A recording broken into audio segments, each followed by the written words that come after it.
Welcome, everybody. Please have a seat.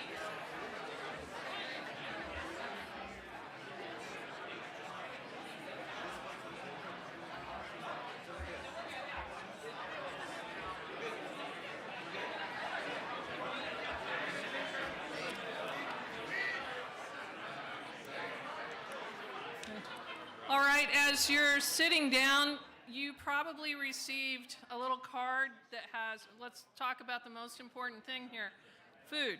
So, for rowers, food. So you have either chicken, veggie, or salmon. So put that in front of your plate, somewhere between the cheesecake and the salad. And the servers will start serving from my right to left. And we'll go ahead and keep talking. Yeah, just for you, Dave. So we will have just a few things to start, and then we'll have dinner, and then we'll get on with the regular program. So go ahead and be seated, and we'll go ahead and get started. Yes? It should be in your... Is it in your... Okay, little hiccup there. They were separated out before. Is it on the roster? It's on the roster, yeah.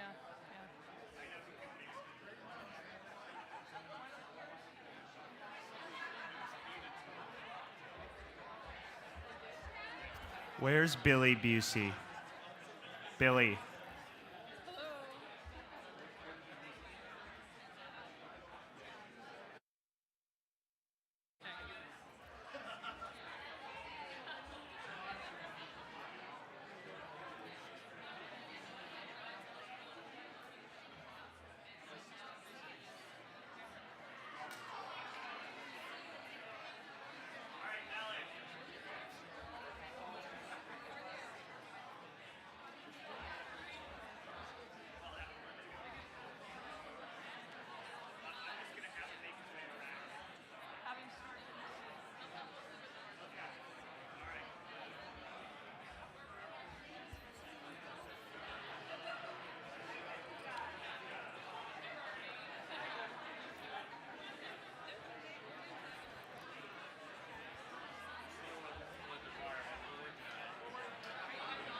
All right, we're almost there. Everyone have a seat.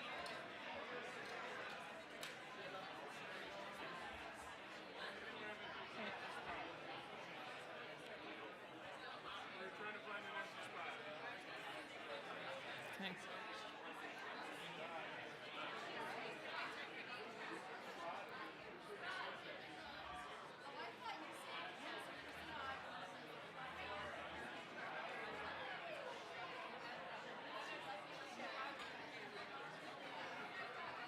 Okay.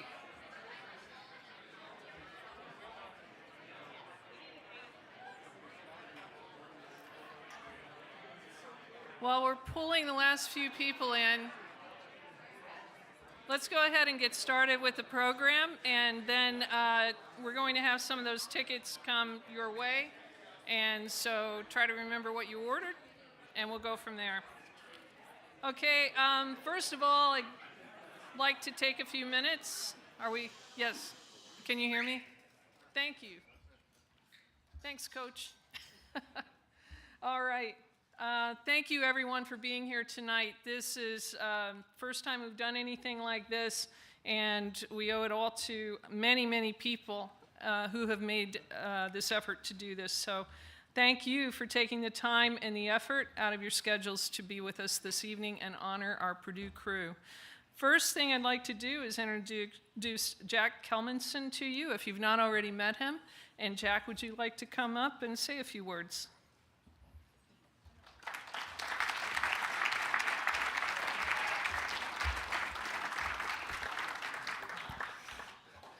Good evening, everyone. As Ellen said, my name is Jack Kelmanson. I am the new director of rowing here, succeeding Nathan Walker, who is fortunately in attendance in the back.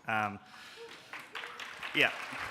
I wanted to quickly, because it's not in the rest of the program, just have a little recognition of Nate. I think it's really rare to come into a program where you come in and you're new and everything's going really, really well. And so Nate really did a lot to build the program up, particularly the endowments, and set the program up well for the future. So just if we could have a quick round of applause for Nate.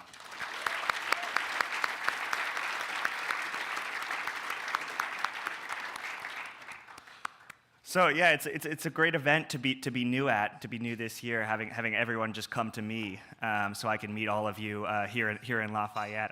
I think that was something I was really looking forward to right at the start of the year. So I'm so happy to see so many alums and current students here. I actually wanted to start off by recognizing our current athletes that were able to attend the dinner tonight. Ultimately, just as it was when many of you were on the team, this is their team, and everything we do is to provide the best experience for our student athletes. So first I wanted to just recognize the current team president, John Lucas. If you could stand up, John Lucas.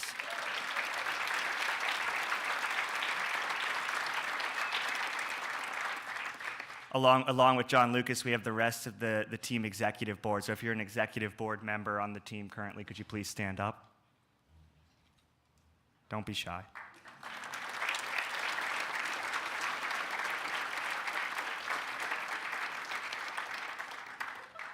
And then we also have most of our seniors in attendance. So if you're a senior, please stand up.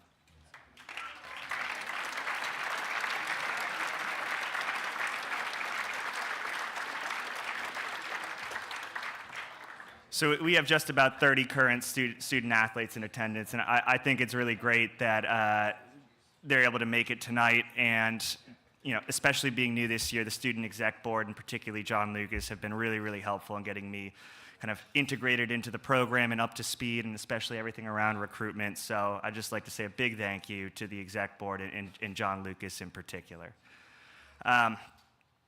So yeah, I'm the new guy here, and like I said, most of you don't know too much about me, so I'll give just a little introduction and a little biography on me, and then talk just a little bit about why Purdue and why I wanted to come here, and what about Purdue made me excited about this position. As Ellen said, Jack Helmanson. I started rowing actually in middle school in Jacksonville, Florida. I went to the University of Virginia, rowed under Frank Biller there. After my undergrad at Virginia, I did my master's over in England, started coaching over in England, decided halfway through getting my master's I did not want to keep studying and getting my PhD. I wanted to get into coaching full time. Moved back to the U.S. and then took the head coaching position at the University of Illinois, not too far away, 90 minutes west. Was at Illinois the last couple of seasons, and now I'm here at Purdue. And I think we had a little Q&A last night, so apologies if I rehash some of the same answer that I gave to the why Purdue question last night, but I think it's really important to say to the whole group. This event is a great representation of why Purdue. Seeing how much the people who have come through the program here care about making the experience for our current student athletes as good as it was when they were at Purdue. It just speaks volumes to have so many alumni still engaged with the program and still supportive of what we're doing here in Lafayette. And I know a lot of you haven't been back in town in maybe a decade, 2 decades, and to come back for this milestone reunion year, I think is really special and just speaks volumes to the experience that you guys had when you were athletes on the team. And our goal here, and my goal here, is to continue to provide that life-changing experience that makes 50 years later the current seniors that we just recognized want to come back and support the student athletes then. So I think you look around the country and you look at all the state of rowing, and there's a lot of uncertainty right now among varsity programs, Division I programs, and the model we have here at Purdue, the club model, is going to become the gold standard, and is the gold standard currently among club programs. And myself coming from Virginia, which was a club team, and all of you knowing this, having rowed at Purdue, the experience of being a club rower is not always an easy one, but it is a rewarding one, right? And the things that maybe in the moment you're like, man, rent-a-rowers, why am I, see, you're laughing now, but when you were moving mulch all around someone's yard, you weren't laughing. things like little things like that that varsity athletes don't get that experience. They don't have to do that kind of thing, but it adds something, right? And it makes you have more ownership over your own experience and your own time on the team. And my goal here coming into this program is to just continue a lot of the great work done by Coach Walker, Coach Cusick before him, and the coaches preceding Coach Cusick, and continue providing the premier student-athlete experience. Thank you.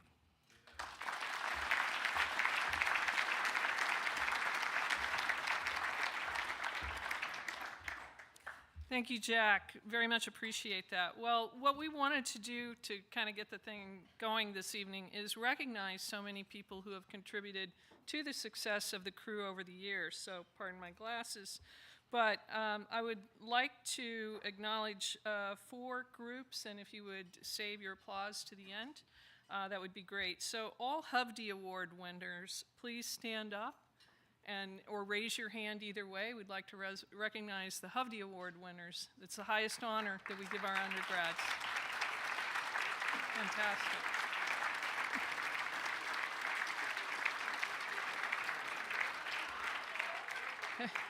Next, we'd like to honor the people who have been inducted or are about to be inducted into the Hall of Fame this evening. It's the highest alumni honor that we have. Any Hall of Fame inductees? I know some of you are here. Great.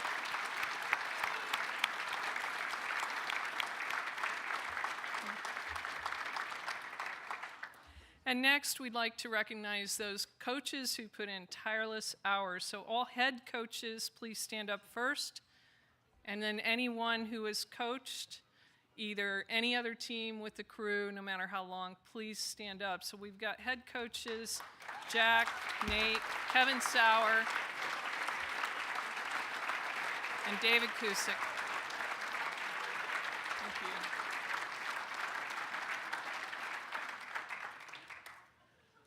These are the people that, what I think I've learned is that rowing is hard, but I've never been so cold as when I was in a launch.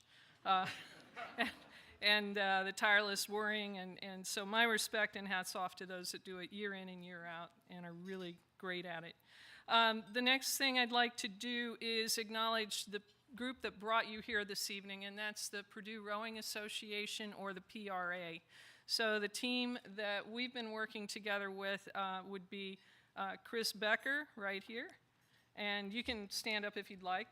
We also have Ian Burns, who is our Eventbrite PhD right now, and we also have John North, who is our honors chair.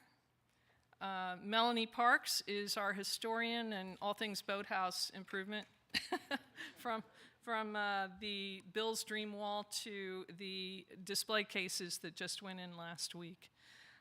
She also is a civil engineer, so she designed the bloomin' things. And from there we have Alex Walter, who is our development liaison. Where are you, Alex? There you are. Great. And he's been working to help smooth out some of the, and help understand development. He'll talk about that in a little while. Then we have, who am I missing? We've got Pat Cash from the 70s, and Larry Long, who can't be here this evening. He's in South Carolina and had some prior commitments. And we'll talk about what he's done a little bit as well. But also, Jack Kelmanson, the head coach, always participates, and we invite the president of the crew in from time to time, but we tend to talk a little longer, and he's got to study, so. But this group, we decided after a couple of years, and I'll talk a little more about what we've done over the years, but we wanted to do something special for the 75th.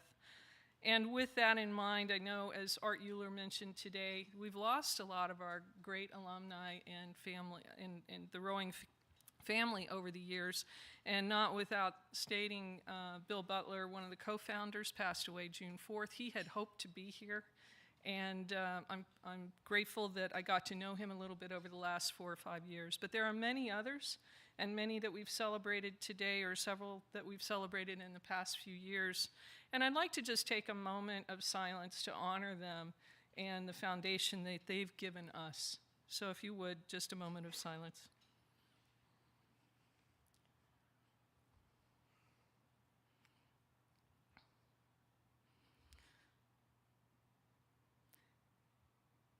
Thank you very much for that. The next thing on the agenda, we are starting some new traditions, and so Bruce Blackwell,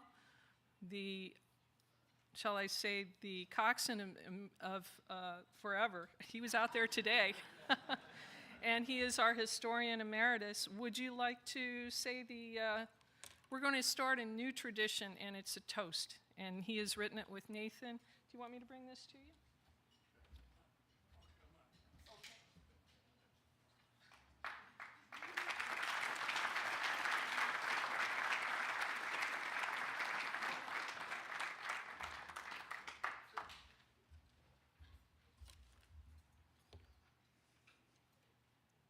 You can just speak into that.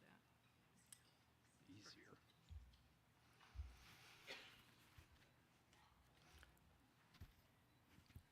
Our toast is to the Purdue crew, whose founders had a vision of a Wabash River upon which racing shells would row, and others who followed and saw it grow.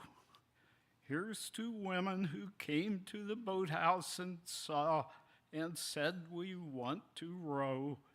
Here's to the great organization that is the result.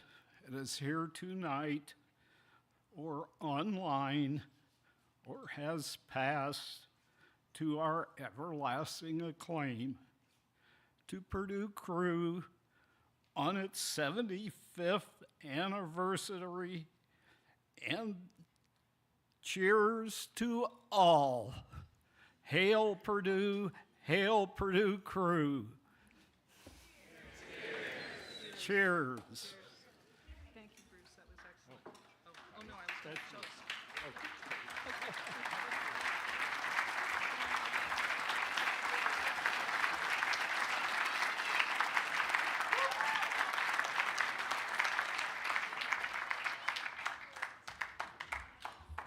Thank you, Bruce. That was special. Bruce has been our historian since the 60s, and he just recently, about a year or two ago, published his book on the history of crew, the 50s and 60s, and it's available on Amazon.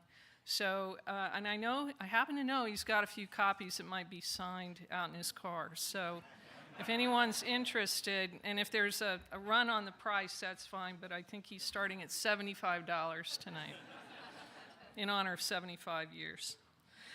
Okay, without further ado, let's see if our group is ready, but we are ready to eat. So we're going to take about a half an hour and let you have your food, and then we're going to pick up the program again. Thank you.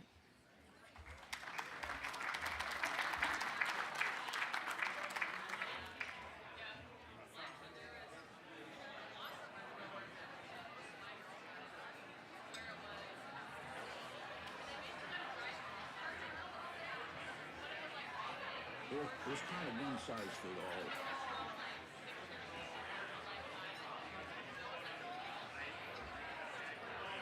Okay. Now, if you recall,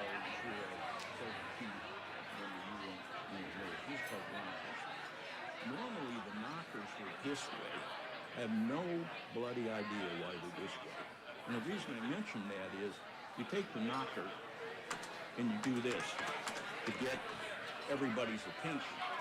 With the way this thing's set, you're smashing your fingers. So I don't know how they used to do it in this boat. All right, Greek, tell him what you wanted to do.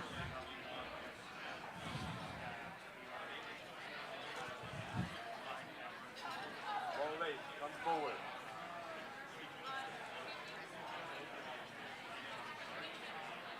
Are you ready? Good.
All right, I hope you've all enjoyed your dinner, and I know there are some people just being served, so we'll just talk about a few fun things. So, is the game over yet? Purdue's winning 43-40 against Illinois, so sorry, Jack. You got on the better side of the team. Good, good. So there's a couple things that I wanted to share with you on your tables. The centerpiece is, Melanie, I'll just share. Her father made those for us tonight, so thank you. Thank you very much. And she'll orchestrate where they go to, but just so you know, he did a lot of work on that, and they are beautiful. They're perfect. Another person I wanted to mention, Mary Slater, she is a friend of mine. We work advising a group at the business school, and so we designed these pens, and she and I were talking one day, and she had an idea because she loves national parks and collects pens. And I think it was Alex's first idea to do these pens for the crew. Well, anyway, she's designed a Christmas ornament that you can put your pen into and hang it up for Christmas. And so she has a website. She's a budding entrepreneur, but she wanted to bring those to us tonight as sort of a test market. That okay, Mary? Next thing, she'll have it as a class project. But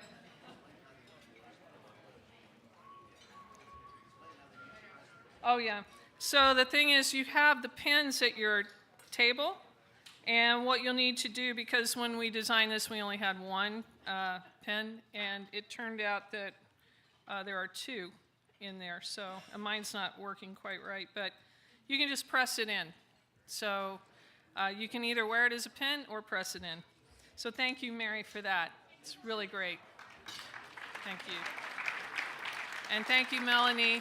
Please give your dad our extended thanks. So I'd like to pull up a slide. We are trying to organize the crew alumni group in a little better fashion to be able to support the crew as well as support you, the alumni. So with that, I've got a slide showing you some of the things we've worked on for the past few years. So that slide will show 5 or 6 different elements that we have. It's not a board meeting, so I won't take too long. But we will talk about some of the things as soon as they pull that slide up. And so we've organized the PRA into several committees. And if you're interested in any of those, please feel free to let us know. So those committees are the Honors Committee, headed by John North. We've also got the historian, Melanie Parks. And we have a vacancy on communications, but we also have, as I mentioned earlier, Alex Walter is our development chair. And so if you want to work and help support any of these committees, we're also going to be working to help support the fundraising efforts of the crew. And also Chris will talk about one of our initiatives for communication. So let's see, do you have that? Okay, no slide. So I can go with it. The slide, we've really reorganized the organization so that we can be more structured and more focused and targeted on our activities. The other thing is we've committed to having an annual alumni gathering, and that is through, you've seen us at the Boathouse, but this year we've taken a step up, and we look forward to hearing your feedback from that at some point in time. With the development, again, Alex will talk about that. Chris will talk about the website, and you've seen the work of the historian with Melanie's work. So those are just some of the things that we're working on for you and for the crew. And the more we work together and support this as the organization, then we can help the crew over time. The other thing, and I owe Ian Burns a great thanks for this, is that it had been talked about for some time to start a nonprofit. So we did start an Indiana Nonprofit Corporation a couple of years ago, and that is to add some structure to what we do so we can do some other things down the road for you. So without further ado, I'd like to go ahead and bring Alex Walter and talk about the development. Thanks, Alex.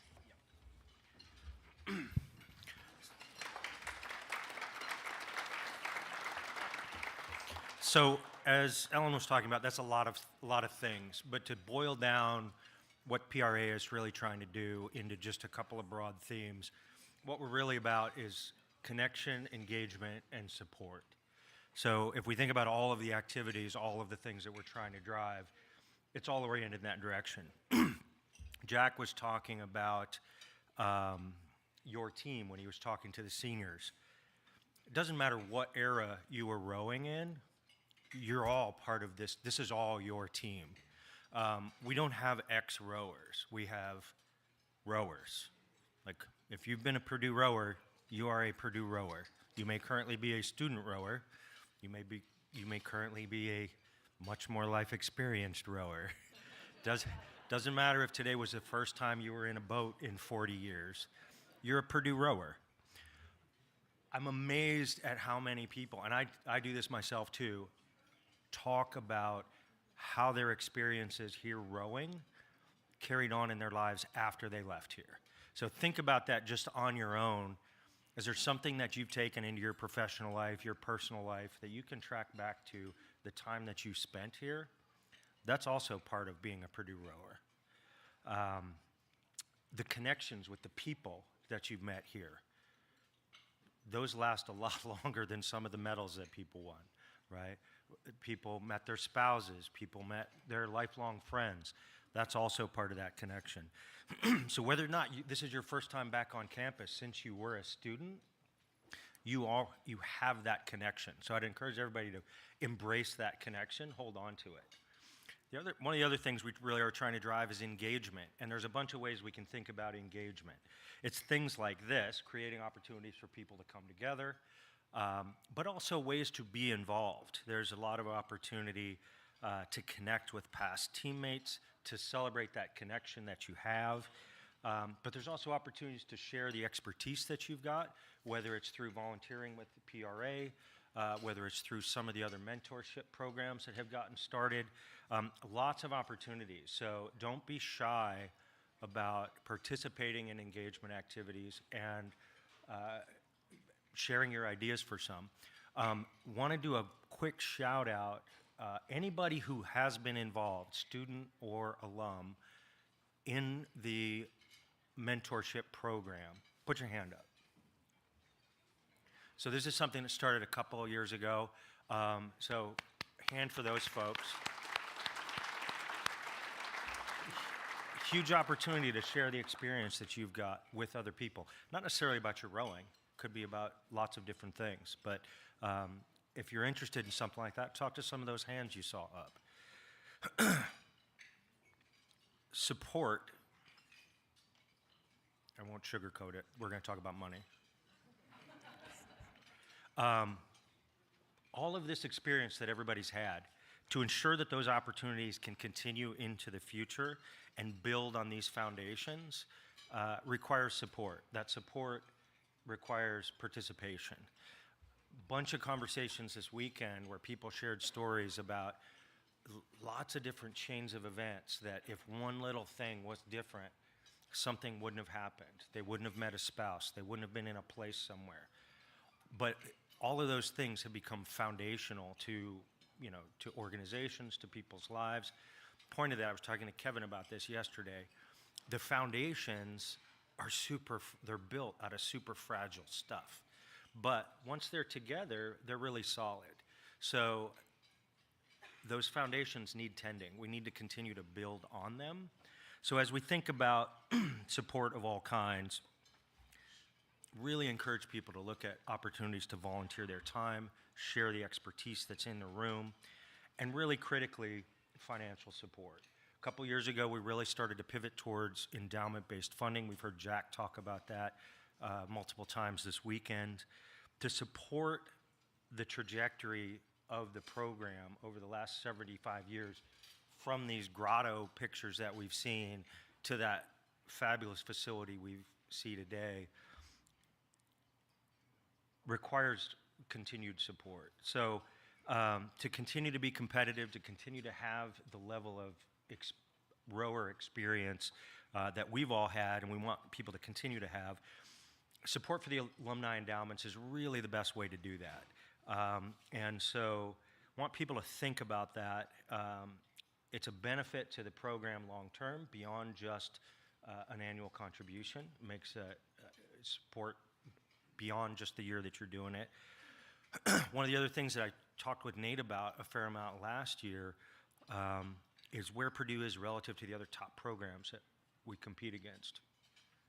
The top programs, top club programs, we heard Kevin talk yesterday about the struggles that varsity programs are having and potentially transitioning to club programs. The top programs all enjoy lots of endowment support. They've got engaged alumni. And this is key to the success. And so if we want to have that success, if we want to have that same rower experience, it's a model that we really need to follow. And we've been making a lot of great progress. We've seen the benefits of that today with the Thomas family and their new boat dedication, right? So that we're going to have a boat, we're going to have a Thomas boat forever. So think about that if it's something that resonates with you, if it's something you feel you can do. One more plug for how you might do that. Recurring support, if you can make a donation, that's great. If you can get yourself to yes, make it easy on yourself. Make it a recurring donation. Defaults are powerful. So I do want to do a little bit of a call out for folks that have been participating in that. I'm not going to make people stand up, but if you are currently supporting the team with a recurring gift, put your hand up and just keep it up. All right, so we've got a few hands. A lot of opportunity there. Keep your hands up if you would. If you've made a gift in the last year to the program, a financial gift, put your hand up. Great. If you've ever made a gift to the program, put your hand up. All right. So look around at all those hands. Like everybody you know is doing it. You can do it too.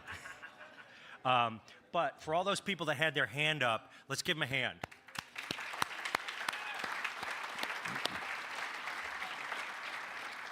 All right, enough about that. There's a bunch of information on the website. Everybody's got a card on their table with their ornament that's got links to donation resources. It's got linked to the university website where you can make that recurring gift. If you are in a position to be interested in a large gift, in an estate gift, in a planned gift, there's resources available to help you with that too. There's info on the website. We've got a new person in the development office. There she is, Allie in the back. Please stand up. So this is Allie Elmswiller. So anybody who has an interest in that and wants to get some questions answered today, connect with Allie. But anytime in the future, you can contact any of the coaches and get connected. So thank you for your support.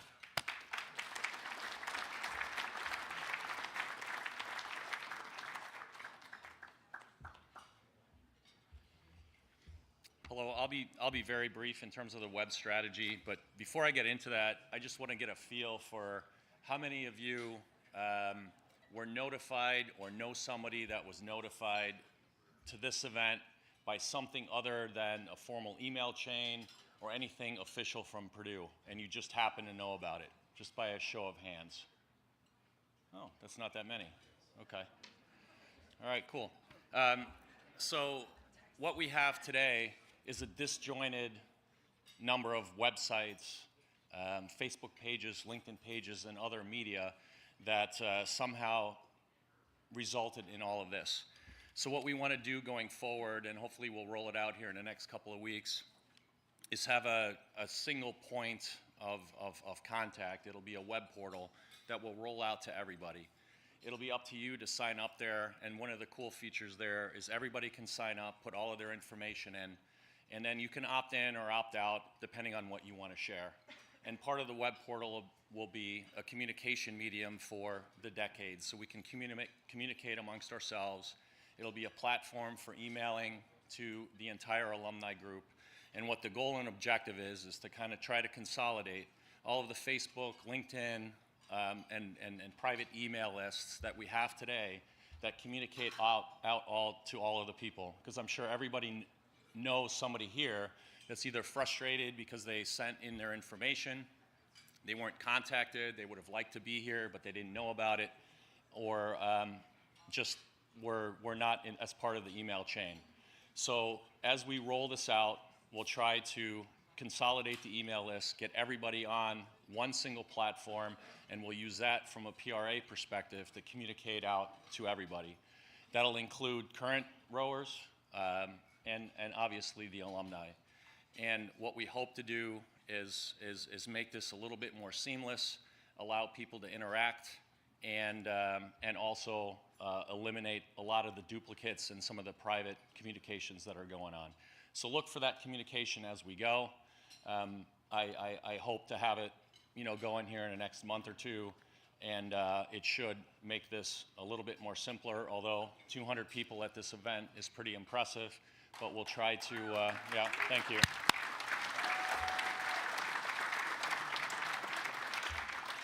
So next year, when we have the first annual 76th anniversary of the alumni gathering, we'll take up the rest of Shively and have some more people in there. But thank you for coming. That is the future, and I hope that it'll be something that people will embrace. It'll be both a web platform and, of course, a mobile platform as well. And so look for that in the next couple of weeks, and hopefully many of you will participate. So thank you.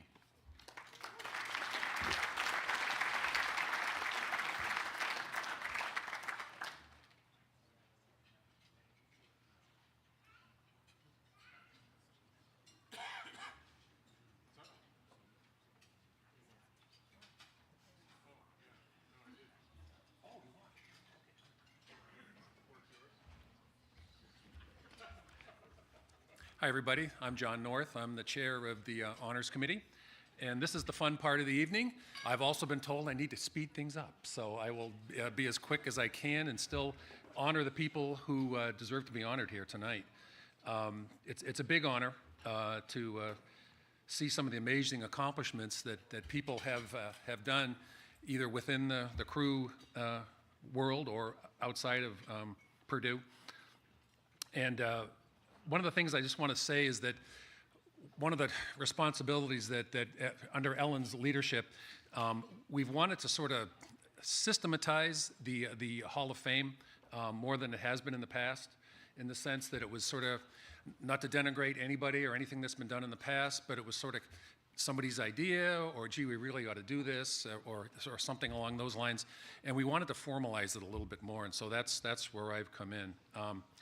And for those of you who are the honorees tonight, I want to thank you. I got full biographies for all of you. I want to know that we're not going to read them all tonight. We're going to hit the highlights as best we can, but we are going to preserve those biographies for our historian here, Melanie, and we're going to start accumulating those kinds of things.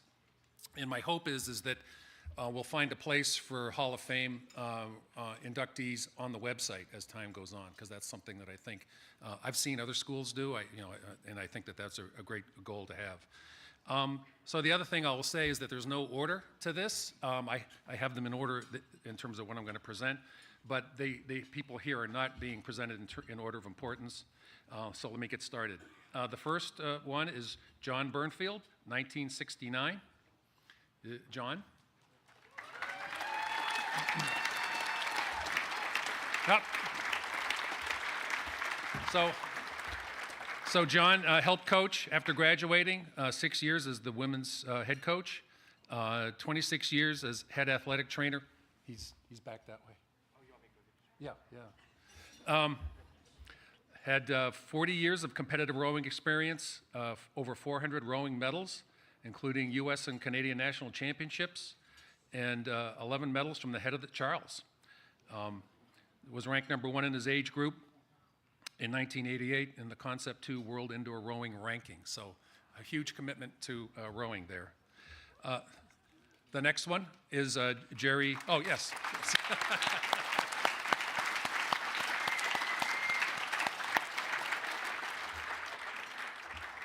The next one is Jerry Jenkins, 2002.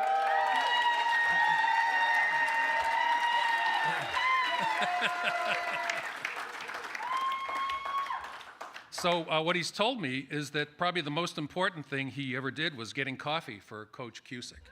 So, but he coached for over 10 years after rowing at Purdue, regularly helped coach and assist general team duties as a volunteer, rowed from fall of 84 through the fall of 1987, coached for 8 years from the fall of 95 through the spring of 2004. Over that time, Jerry's crews won 30 medals at spring championship regattas, including 11 golds, 12 silvers, and 7 bronze.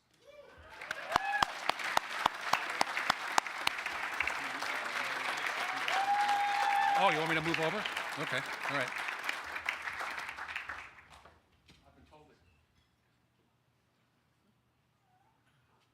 I've been told to get my fat butt out of the way so people can read the screen. Okay, the next person is Sue Pleiss, 1980.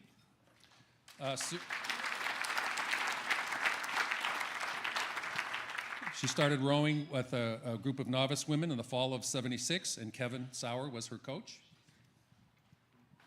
She served as first VP and then president in her 3rd and 4th year. She's now a Catholic religious sister and currently serves on the leadership team for the Sisters of St. Francis in Oldenburg, Indiana. And she still counts her years on the Purdue crew as foundational to all that followed. So it just shows you where people go with their lives.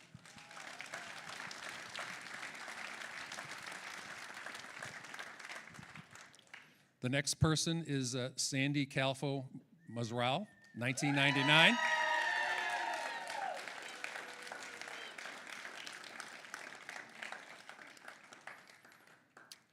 She coached after graduation 2 different times as a novice coach and as head women's coach. And what she says is the things that stand out the most are the friendships that she developed during those years. Bonds were built through countless hours of practice and rowing on the Wabash. She coached novice and varsity, had the privilege of not only seeing her crews master the rowing stroke, but also excel as collegiate rowers, guiding them through events like the Dad Vale and the Women's Henley, which was a first for her.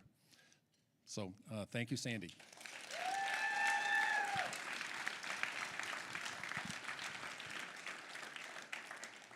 The next person is Amanda Elmore, 2013.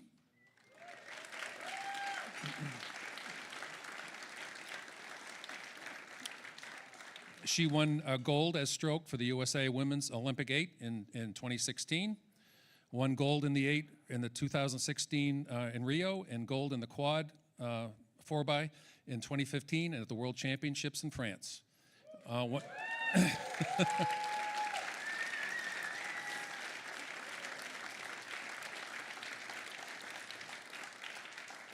She also won gold in the 8s in 2012 and 13, and under 23 World Championships.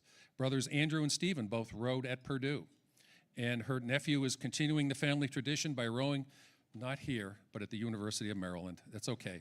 She's recently married and is a new mom. Congratulations.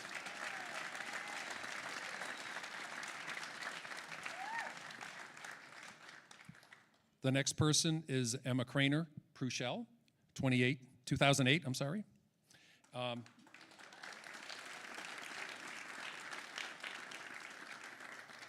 She won a bronze medal in the Paralympics. And she is, like many of us, says that being part of Purdue rowing was transformative. Her husband, Will Craner, was also a Purdue rower. And her favorite memories are running to Fort Ouiatenon with teammates and spring break at Clemson University. The person who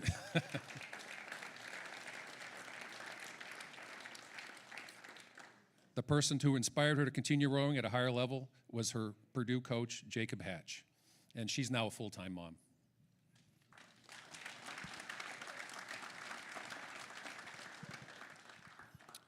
Patrick Close, 2008. There he is. He's from Montana originally, which I thought was fascinating, so I thought I'd mention it. During his time at Purdue crew, he was part of 3 Dad Vale winning crews, the Freshman 8 in 2005, Varsity 8 in 2007 and 2008, and he competed on the national team, represented Oxford in the boat race and won in 2013.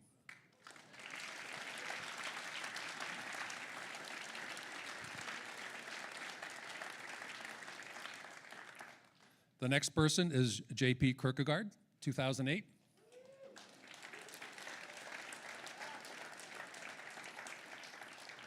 He's competed in sculling boats for the USA at 2 World Championships, coached novices for 3 years, finished 14th in the quadruple sculls in 2022 World Rowing Championships, finished 8th in the double sculls in 2022 World Rowing Cup, competed in the double sculls at the 2021 World Rowing Final Olympic Qualification Regatta, and multiple other finishes in sculls, quadruple sculls, and won the Prince of Wales Challenge Cup in the 2016 Henley Royal Regatta.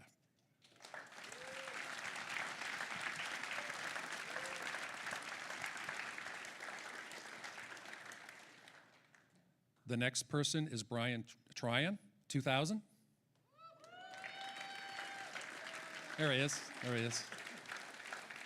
He was a team president 1998 to 1999 and 1999 to 2000 seasons, won the Hovde Award in 2000, national team sculler for a few years, and rowed at pre-elite and elite levels, culminating in 2009 and 2010 rowing for the U.S. World Cup and World Championship races in Switzerland, Poland, and New Zealand.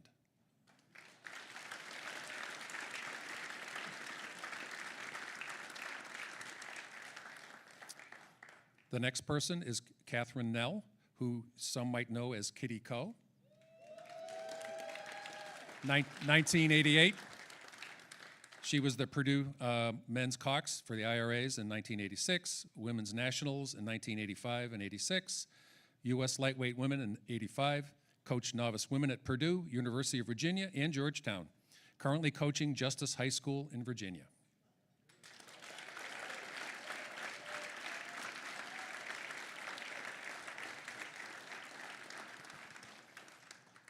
The next person is Monica Hilku, 1990. I don't know if I'm not sure she's here tonight, but she has coached rowing since the 2000s, mid-2000s, at the high school level. Coached many high school boats in youth nationals with gold medals over the years. Also coached at Stanford University, got into sculling and made it to Henley and made the finals. And she tells a story about when she was a freshman. The coach couldn't find them. Kevin Sauer already had them started at the starting blocks. They had switched boats with the JVs. And when the coach finally realized where they were on the race course and in the lead. so, okay. And the last person is Dawn Tadgett Burnett, 1976. She rowed at Penn, and she won silver in pairs at nationals.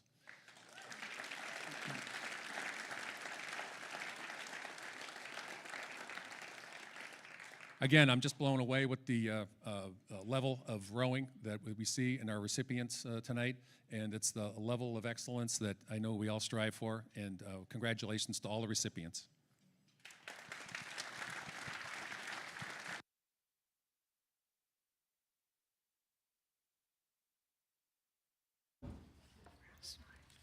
What? It's cute because Ellen didn't know this was going to happen, but John and I have been talking. What are you doing? So we have one more award for the Hall of Fame, and this is something we've tried to hide from Ellen, but she is deserving as anybody is up there, both her time when she rowed from 80 to 84, and if this is wrong, your brother told me. So he said he coached you your first year, and the reason why was because he could yell at you and your mom wouldn't get angry at him. So Ellen took a 4 to Eastern Sprints and won. Patty Woodsack, am I right there? She has coached on and off a number of times over the years, and probably most significantly, recently at least, she was instrumental in getting PRA really jump-started again, getting a little bit more organization and oomph behind it, which has led to the last 3 years of these gatherings. So we hope what she started right around COVID and what she's continued to build just really continues to build the momentum, because she's passing off the gavel this night. So Ellen, from the bottom of our hearts, you deserve this as much as anybody. Thank you very much.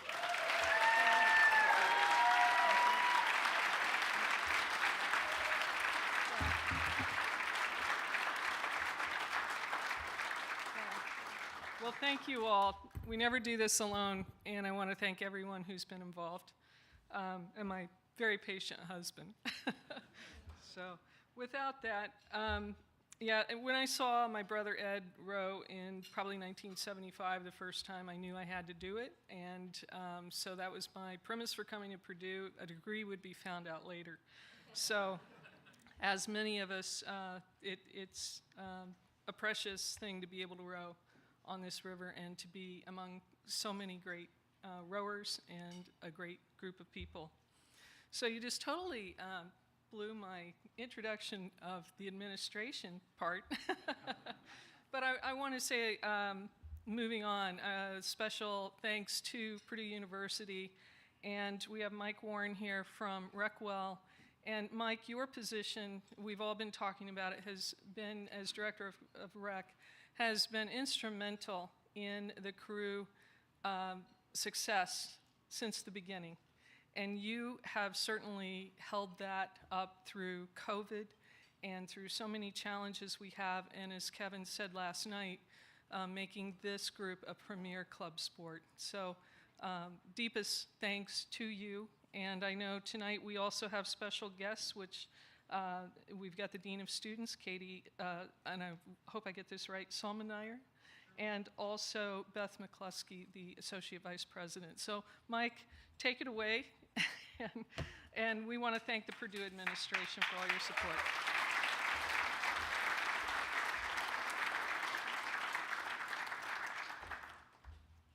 Well, congrats, Ellen, and I know I'm not a vertically gifted human being, but coming to these crew reunions, you guys always remind me how short I am. So I do appreciate that, getting in an elevator and asking when I rode. I appreciate that kindness because, as Ellen said, I have the privilege of serving as the Senior Director for Recreation and Wellness. We go by short Recwell. To many of you, you guys know us as the co-rec. It was a facility. And part of my 6 years here at Purdue, I've talked about how we're more than just a building. We're more than just the gym.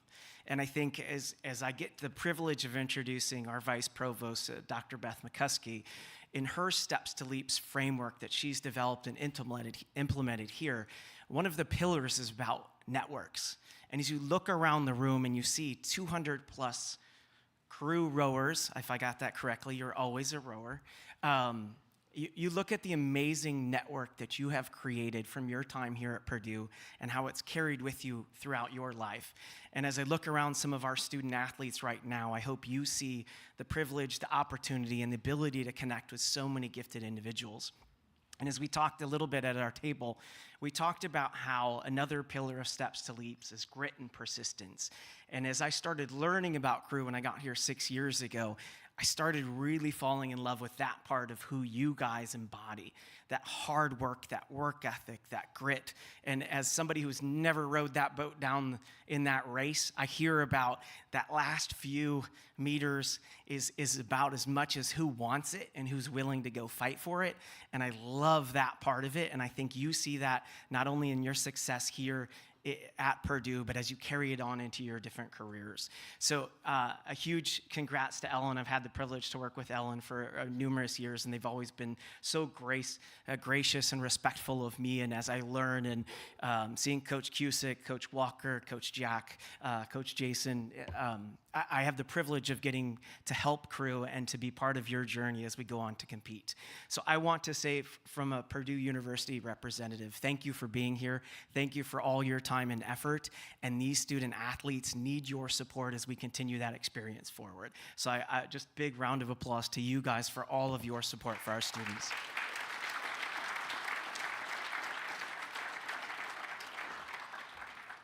So I have the privilege of introducing our Vice Provost for Student Life, and she oversees so much on this university, and she touches so many different aspects of our students and the life they have here on campus. And so I will be a little bit more brief just because I know we're a little on time, but Dr. McCluskey oversees well-being, and as we talked about recreation and wellness, it is not just that physical side, but our mental health as well for our students. So our CAPS, our medical centers, she oversees our arts and culture. She oversees parents and family, housing, dining. Her list goes on, and she has many accolades that I could read. but I would like to give her the loudest, warmest reception for Dr. Beth McCuskey.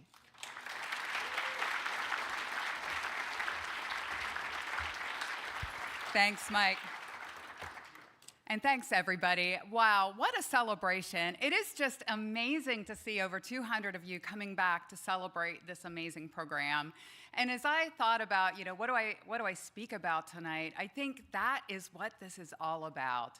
Because back in 1949, there was a single person with a dream, right? He's at a college and there is a river. We can make great things happen. And so he and 6 of his friends created the organization out of the gate.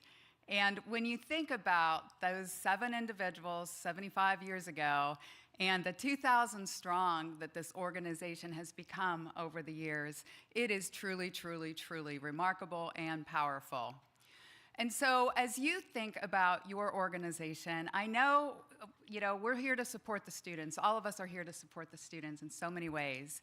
And I think as a student, sometimes when you're in college, it's not about the journey beyond. It's not about looking back 50 years after you've graduated. It's about the here and now and the enjoyment and the friendships and the hard work studying and the fun, right?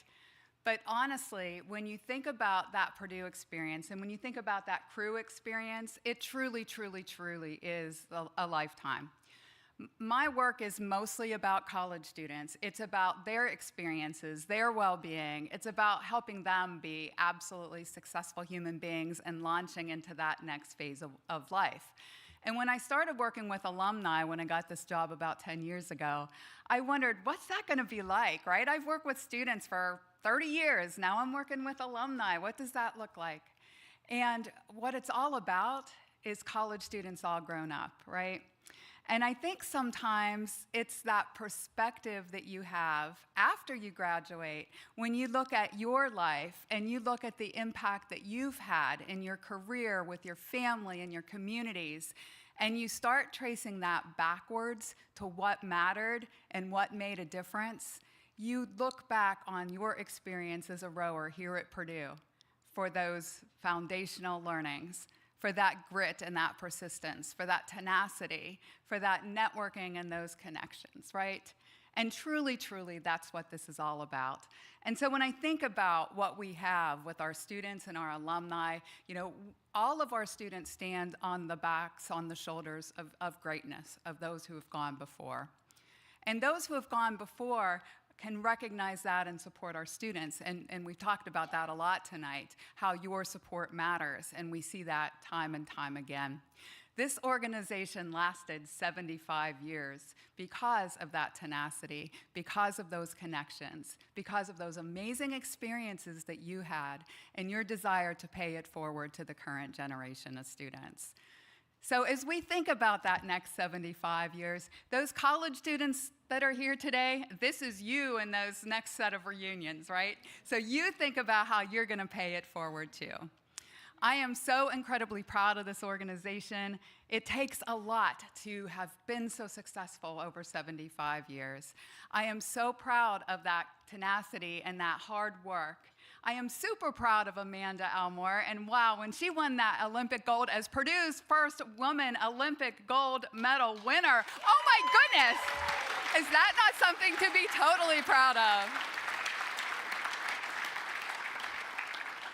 But mostly I'm proud of our students and all of you who take those life lessons, who make amazing things happen, who look back on those memories and pay it forward. So congratulations, Purdue Crew, for your wonderful, wonderful 75 years, and may we be back again in 75 more. Thank you.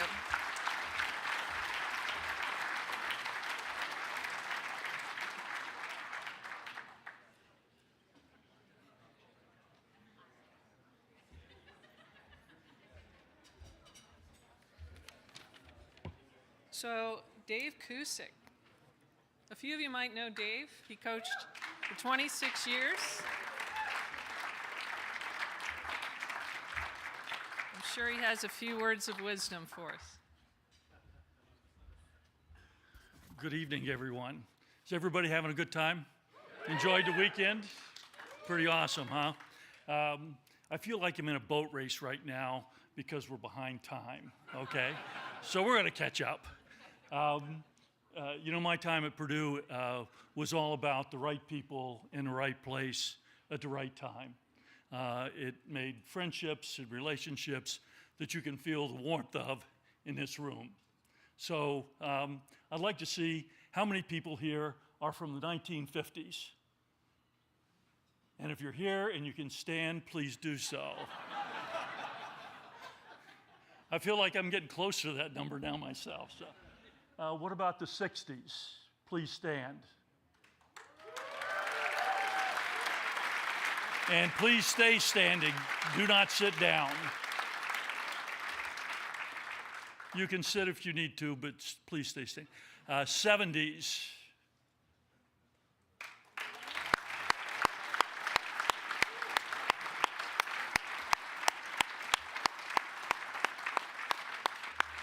'80s.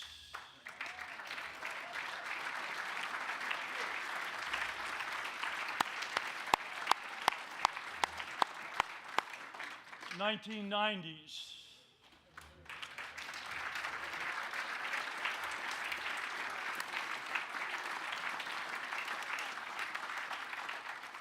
2000 to 2010.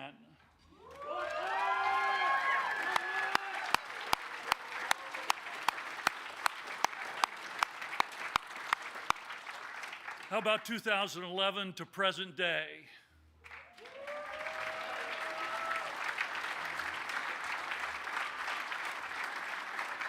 And how about the spouses of everybody that's standing also rise because you've had to put up with them?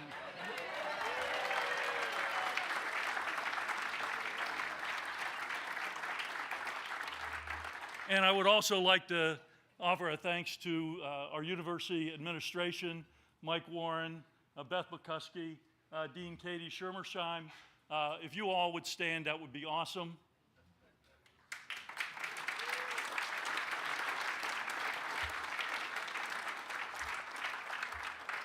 And Allie, our new development person, this is the Midwest. The crops are ready to be harvested, and they're standing.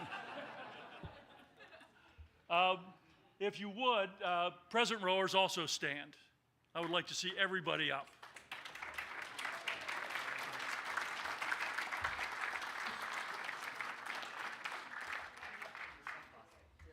And I was going to do this, but I won't put him on the stage right now. I was going to ask Jack to come up and lead us in Hail Purdue.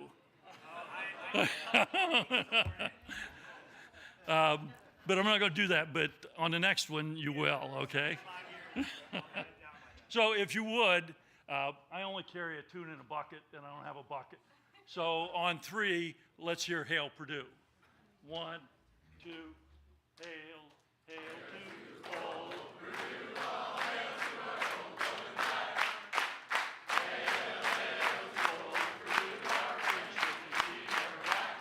And we're grateful ever to raise our sons and youth. On the days with you, all hail, all of Purdue. Da-da-da-da-da, da-da-da-da-da. Let's.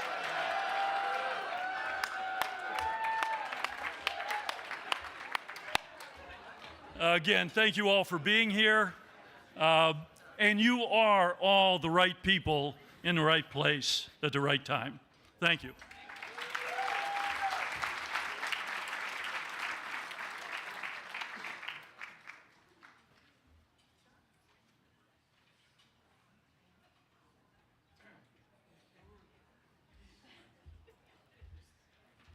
So, Melanie, would you like to come and read? I'm going to go a little. Are you reading? Is someone else reading? John. Okay. Go ahead with this, John. We've got a letter from Walt Walter, one of the founding members of the crew in the 50s.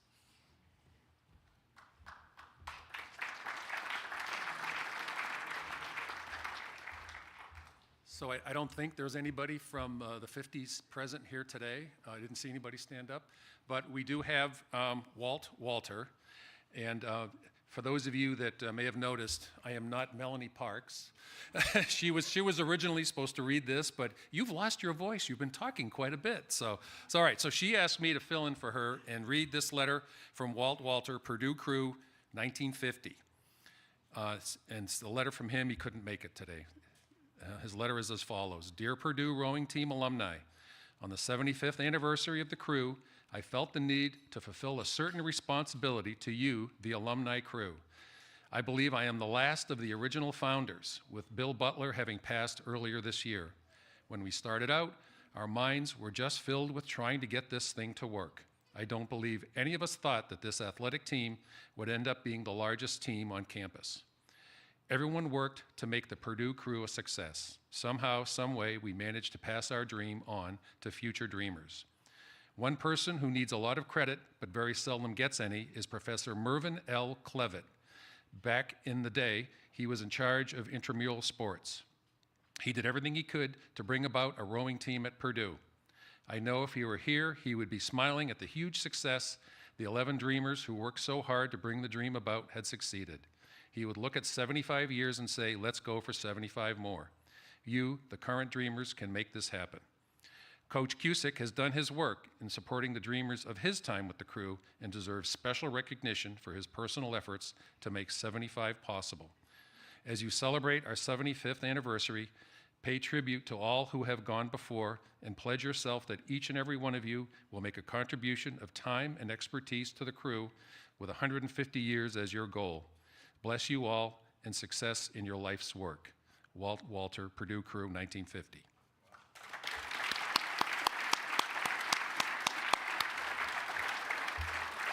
And if I could just add a personal note to this letter, I would also add the 50th anniversary of the women's crew, because that is such a big deal. I was there when the first women started to row. I actually even helped coach them when Mark Hawley was busy.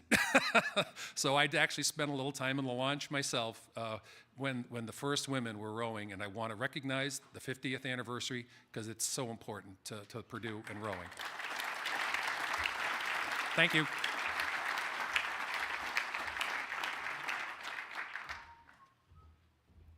I'll add just a footnote to that. Coach Cusick has been in touch with Walt and his wife. They were in Hendersonville, near Asheville. So they were without power for about a week, but they have everything and they're doing well now. So thanks, John. The next thing we'd like to do, hit the 60s a little bit. We did ask Bruce Blackwell earlier to say the first ever Purdue Crew toast. And today, some of you were at the boathouse, but we had earlier asked Art Euler to say a few words. So we'll do about 6 minutes, 7 minutes of what he shared today between the old boats and the new boats. So can you hit that clip, please? Thank you.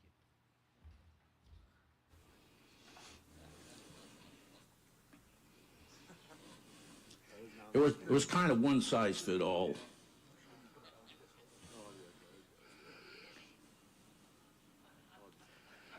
Okay. Now, if you recall, and if you're a present Q member, you won't know that these are called knockers. Normally, the knockers were this way. I have no bloody idea why they're this way. And the reason I mention that is you take the knocker and you do this to get everybody's attention. With the way this thing's set, you're smashing your fingers. So I don't know how they used to do it in this boat. All right, Greek, tell him what you want him to do.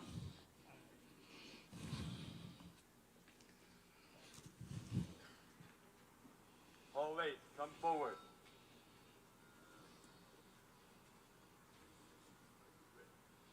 Are you ready? Row. So did you hear that in the bow? See, modern communication from the 1960s.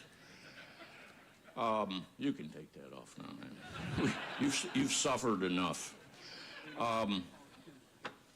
Yeah. So if you were going to do what's called a power 10, you all know what a power 10 is. You would do this, and then the cox would say, I think we said power 10, ready, go, or something. I don't remember for sure. So take this out. Is there anything else in there like bourbon glasses, et cetera? Yeah, we had them dispensers in here. Come up here. All right. Give them the command to lift this thing. Hands on. Up, slings, ready. Up. Heads, roll. Show sides. Split. All right. Tell them put it back down. Arms across. Heads, ready. Up. Waist, roll. Down in slings. So, having rode in that thing and this thing, what do you think about the differences? Maybe a little bit heavier. A couple pounds, just a couple pounds. What do you think about the rigging? Probably a little bit lighter as well. Right. So, we're now, and I'm going to work with the stroke, and we're going to go over what the oars were like. So, we got two oars here. This is a present oar. It's a hatchet, right? This is called a Henley. This is what we used to row with. Kevin Sauer told me that for God only knows what reason, they stopped putting the metal strip on these things. Let me show you the difference.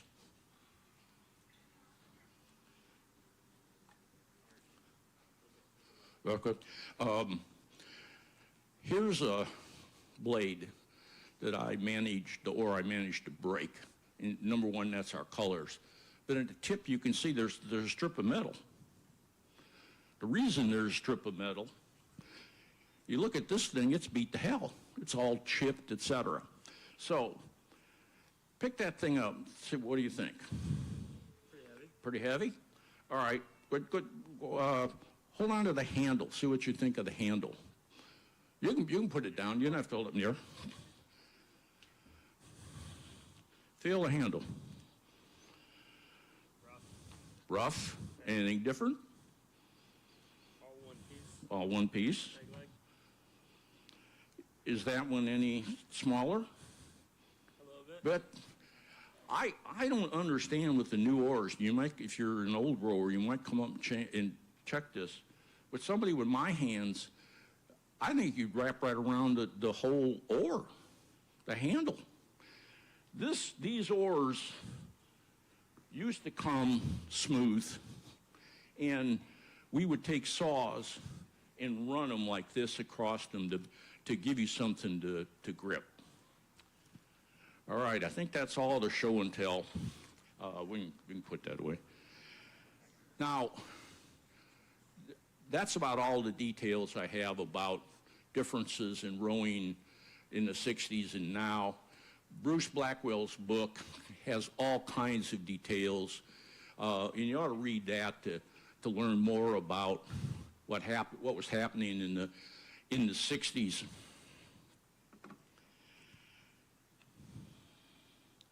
I mentioned already that how important it is to value your teammates, your coaches, et cetera, and along the way, make sure you smell the flowers. Because all of these experiences are going to help you in your future life. The things that you learn rowing, teamwork, time management, et cetera, are applicable to anything that you're going to do. So this is going to prepare you to whatever you run into in the future. If you grew up in Indiana, a requirement was that you had to see the movie Hoosiers. If you're rowing, it's a requirement, I think, for you to see the movie Boys in the Boat and even read the book, which I think is even better than the movie. So I want to conclude by referencing something that George Porcock said. Right now in the boathouse, there's a small, in the big room, there's a small banner which is like this, and we're going to move it so it's like this, hanging from an I-beam. And I think this is something, when you're rowing, you should always strive for. George Pocock says, said, "It feels like a symphony of motion, almost reaching perfection, where you are in complete harmony with the boat and your crew, experiencing a sensation close to touching the divine." That only happened a couple of times when I rowed. One was at the Dadvale. Jerry was stroking, I was in 7. When you experience that, you're not going to forget it. And that's what we want to strive for. Does anybody have any questions about anything? All right, we're done.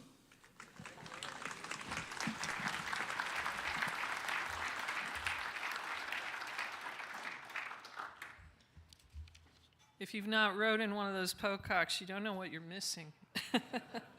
And if you've not read Boys in the Boat, please do so. It's one of the best books, not only on rowing, but one of the best books I've ever read. Next, we'd like to have Barb Sauer come forward and talk about the early women's crew.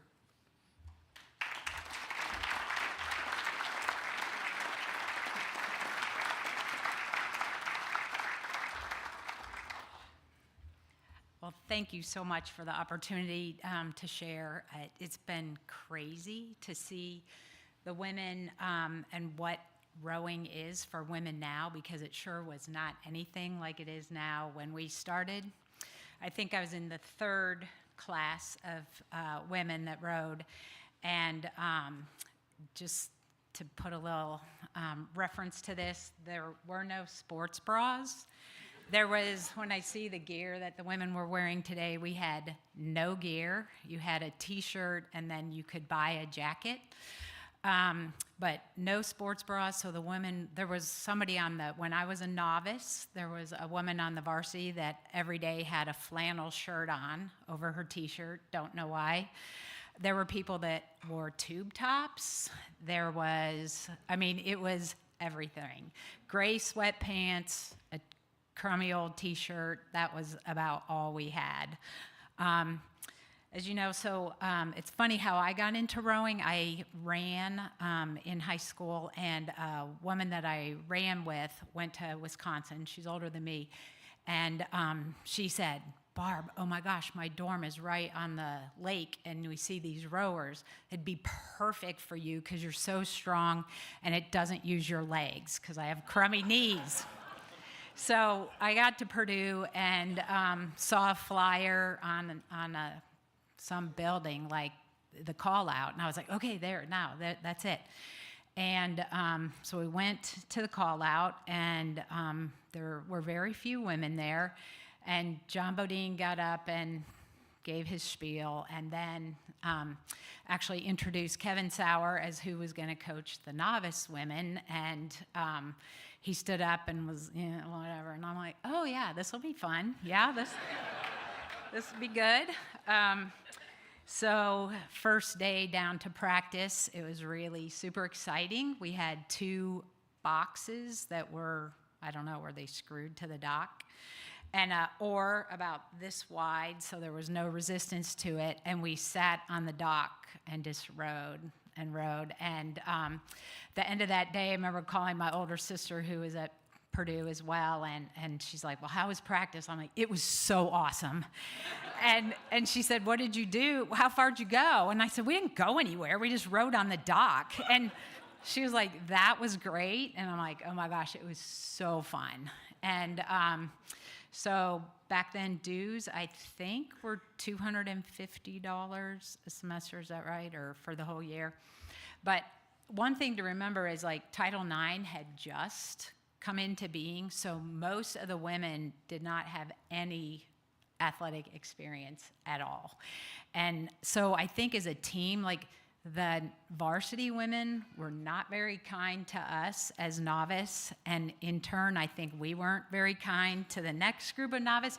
But in thinking about it, I honestly think nobody knew how to be a teammate, really. There wasn't any, it took a couple years to get any kind of camaraderie among the women, I think. Part of the problem with the women is, like, you guys' equipment now, that is not what we had. Everything good belonged to the varsity men. Once they were done with it, it went to the novice men. When the novice men had wrecked it, it went to the lightweight men. And when it had been epoxied 5,000 times, it came to the varsity women, and then the real crap was for the novice women. And Kevin, I remember one time, when we first started, literally it took 10 of us to carry the boat across the street down to the dock. And one time the novice guys were laughing at us, and I remember Kevin saying, "Shut up, you guys. This boat weighs at least 50 pounds more than anything that you've carried down there." So we rode with the lightweight men's oars, which, like they were talking about, they filed their handles down so like we could hold on to them, and that was our oars. And then like at the start, we were at the dock ready to shove off for the finals at the Midwest Sprints, and somebody came running up and said, wait, you can't, John wants to launch the lightweight guys before you're going to get in, so you can't take their oars, you have to take the varsity guys' oars. And they were these giant handles that we had never once ever held on to. And I mean, literally going up to the start, we're all like, holy crap, we just don't want to catch a crab. You know, I mean, it was like they were so big we could barely hold on to them. Yeah, no workout clothes. I don't know if this is appropriate, but also I'm going to say it because I think people had no idea how to train women. And one day we were at practice, and one of the girls in our boat, like we kind of all heard it going on, but we didn't. She goes up to Kevin. We were running stairs at Math Science, actually, and we always ran stairs, then went and lifted. And she goes up to Kevin. She's like, Kevin, I just started my period. I got to go. I'll meet you at the co-rec, like, after. And he was just like, no, that's okay. You don't have to come back. No, that's good. That's good. And we were all like, she's not dying. God, you know?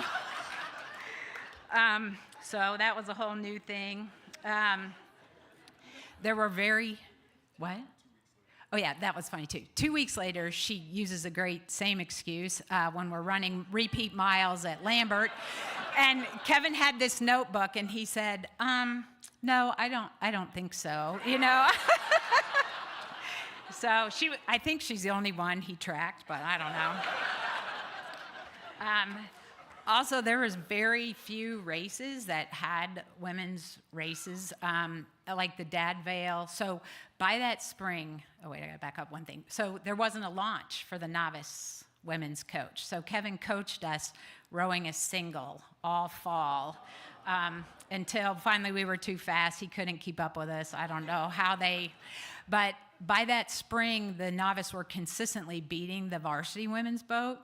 And so when the entries came for Dad Vale, there was no novice women's race. And there was just one race for women. It was the women's 8, which, of course, we thought we deserved to be the boat that went because we could kick them. And they didn't like that, nor did their coach. So it was decided that it would be just the top 8 women.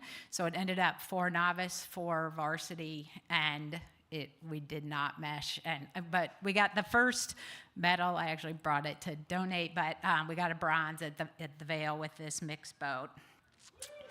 Yeah. And then that year, so my novice year, a group of us, it was kind of crazy. We get to Philly for the Vale, and then there was a group of us, Ed Shue, John Dugene, Will Nelson, Kevin, myself, Sue Pleiss, that all just, the vans drove away and we stayed in Philly and all kind of got hooked up at Vesper, everybody trying out for the national team. So Sue Pleiss and I were the first women to try out for the national team, then followed by Dawn Tachi and Sue Rowinski, and then to a gold medalist in Amanda. So we've come a long, long way since the start. But so that's a little bit of history.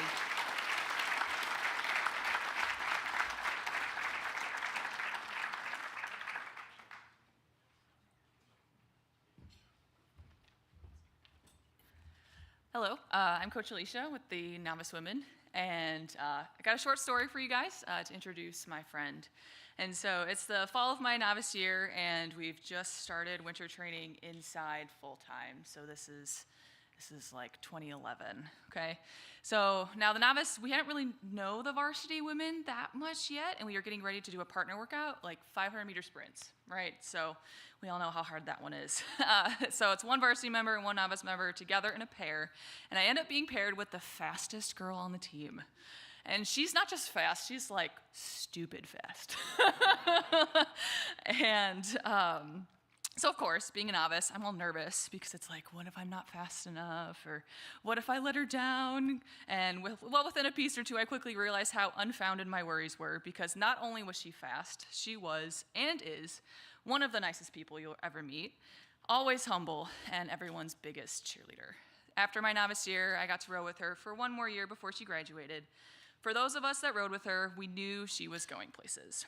So it wasn't a huge surprise for me when I saw her stroke the women's 8 to gold at the 2016 Rio Olympics. You may know her as Amanda, but I know her as Elmore. Please help me welcome her to the stage.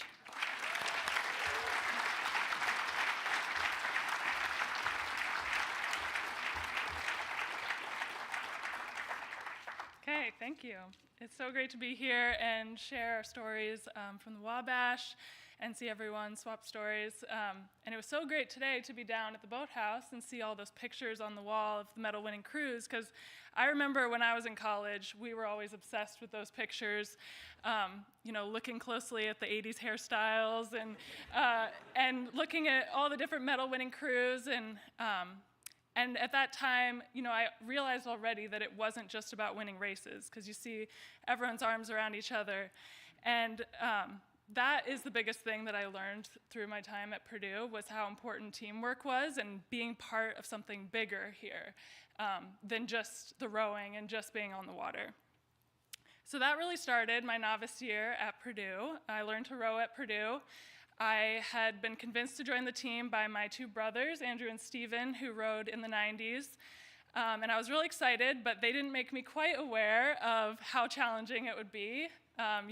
As you all know, the blisters on our hands, the smashed fingers on the gunnels, the cold winter runs through campus, and then I remember my first extremely painful 2K in the basement of Lambert, which felt like a rite of passage to the team. But what I remember the most is after those hard practices, we would all file into the dining halls and have dinner together, all tired and sweaty still in our spandex. And having that small team made a huge university feel closer, feel smaller. So then my sophomore year at Purdue, my coach Sandy, who's here, a good org score put me in 2-seat in the back of the boat. I was following a more experienced crew, a bunch of seniors, and that year at Dad Vale's, we won. The commentator said, by the width of a Philadelphia soft pretzel without the mustard.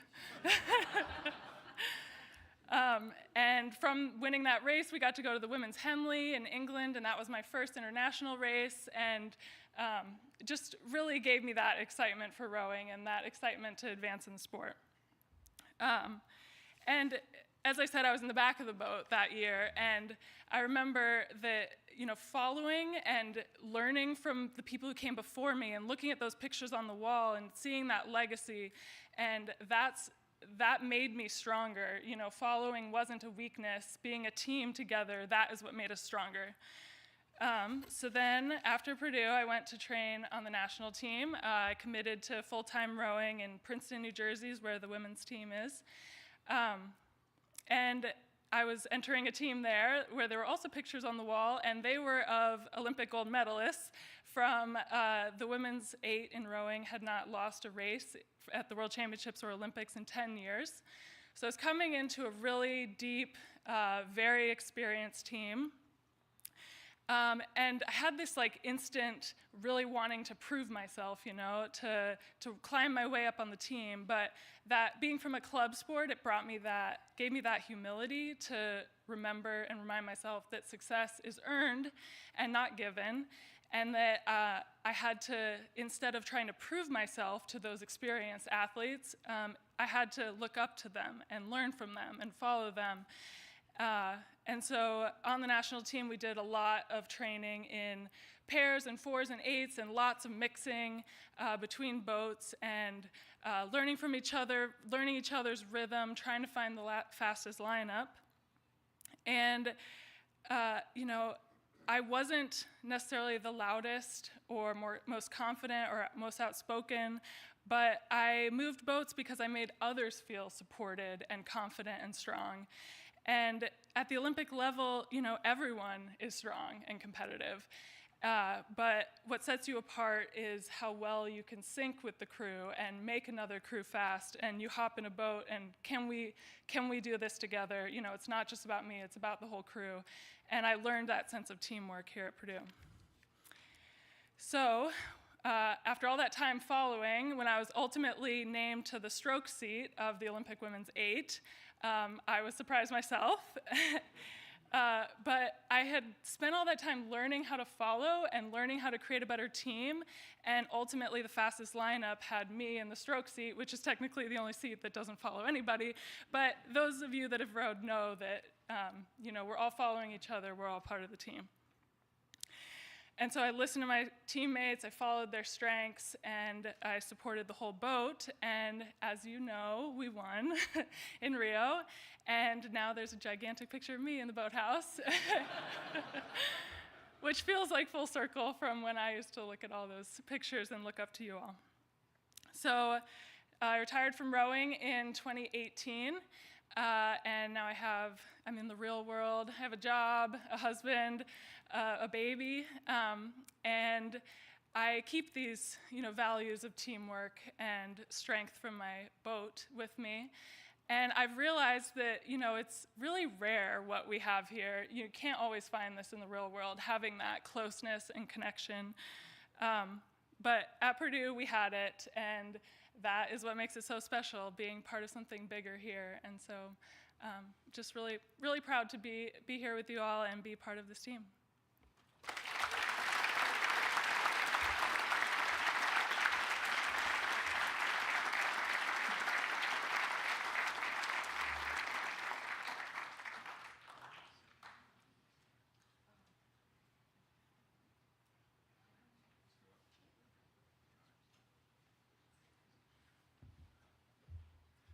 Hi, everybody.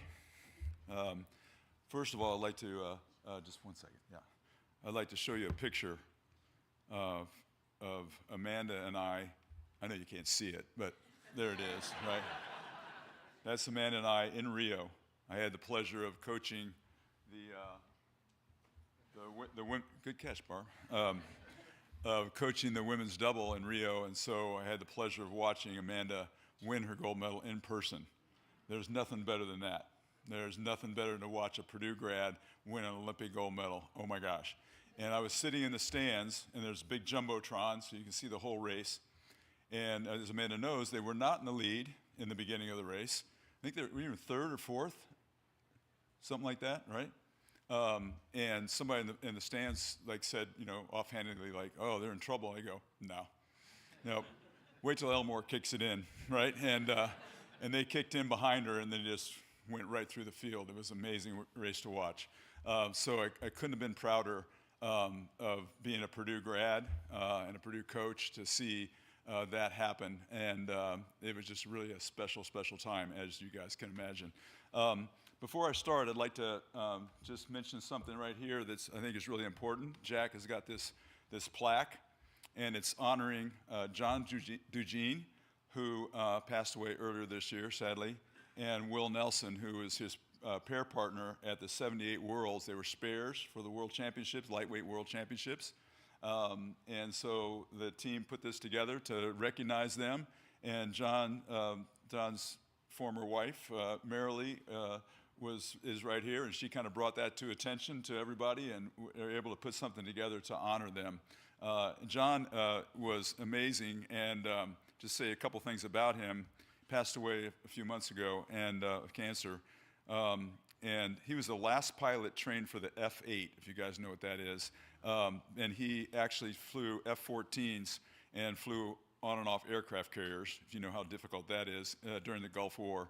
And his partner, Will, coached here for a couple of years, and Will's daughter ended up rowing for me at Virginia, was an NCAA champion. So it's just like all this circuitous route stuff, but we just wanted to honor John and Will, and really sad that John passed away, but just take a look at that if you get a chance after it's all over, okay?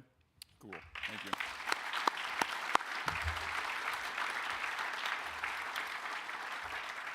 So I was asked to talk about my rowing career here, and also a coaching career, and so I came to Purdue in 1971, and if you do the math, that's 53 years ago. Yeah, 50. Yeah. Like, no, that's not worthy of applause. Okay, that's like I just had a birthday, turned 71, and I told people like from now on I'm going to put it reversed. Beep, beep, beep. I'm not going to do the forward anymore, right? So, but we have somebody here that actually taught me how to row, and that's Kevin Thomas, right here, he and Don Langford. Who also graduated from Purdue and ended up being a U.S. rowing official and on the board at U.S. Rowing and stuff like that, taught me how to row, and it was a big job to teach me how to row, believe me, a big job. I was awful. And it was a really impactful time in my life. It really was. And we have a few people here that kind of took me under their wing. One is Paul Calvert. Where's Paul? Paul Calvert, where are you? Right here. Okay. Paul was a couple years old, 3 years older, and like saw this goofy freshman, and then as a sophomore, and took me under his wing. And also John Fee, who passed away, a good friend of Paul's, did that. They were a few years older. And Steve Lawrence was another guy. He's here as well, right here. So it was really important for me to have mentors like those guys. Really, really special.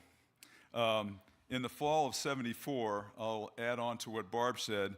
I was the president of the crew, 74, 75, and had the call out, and there was like 300 people there.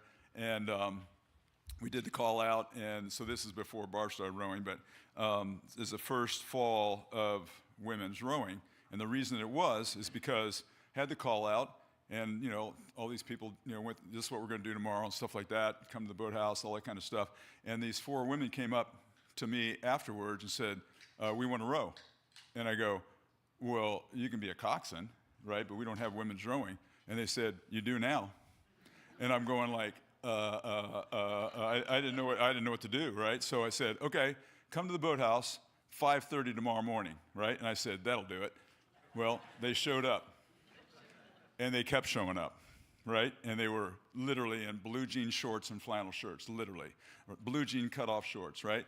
And so I was coaching or rowing and training and working and going to school and all this kind of stuff. And so after about a week, I just couldn't do it anymore. And Steve Lawrence was going to grad school, right? And Steve was in town, and so Steve took over and took him the rest of the fall. And then Mark Hawley came and started in the spring. And John North, as I did, helped out a lot as well. But if you looked at the slideshow, Steve Lawrence is coxing the women's 4 in the slideshow, and he's like 3 feet taller than everybody in the boat because he's like sitting on the gunnels with his bum on the gunnels, right? And he's like giant. He's already 6'4" himself, and then the women in the boat. So, but he was amazing to be able to take those guys over. And then I rode through the spring of '76, and I think we have quite a few of our '75 crew here. Chris Paulhemus, where are you, Chris? Right here, who's a pilot for American Airlines for 40 years, right? John North, who was speaking earlier. We got Pat Cash. Where's Pat? Somewhere. Where are you, Pat? He's not here? Okay. And then we also have Craig Johnson. Where's Craig? Right over here. Did I miss anybody from that '75 crew that's here? Okay. So it's really special to see those guys. And then after I graduated, I came back to school to get a teaching license. So they asked me to coach the novice women in '76, '77. Almost beat Wisconsin that spring. And then the novice men in '77, '78. And I was looking for a teaching job, and the coach resigned, and they said, hey, why don't you coach the varsity, do varsity coach, And I go, okay, like how much does it pay? $4,000. Oh, sign me up, right? Had to do a lot of odd jobs to to support the coaching habit. During that time, Ed Shue was a couple years behind me. He was helping to coach in the late 70s and early 80s. As I said, Will Nelson as well. There's just a lot of people that made it all work. And so that first year, that was head coach 78, 79, and I think Dave Kuzik will appreciate this. Randy Jablonec was the head coach at Wisconsin. And he had a position open, and he called me up and said, I'm going to offer you the position freshman coach at Wisconsin. And it paid like $18,000 or something versus $4,000, okay? With benefits, right? Like benefits, wow, okay?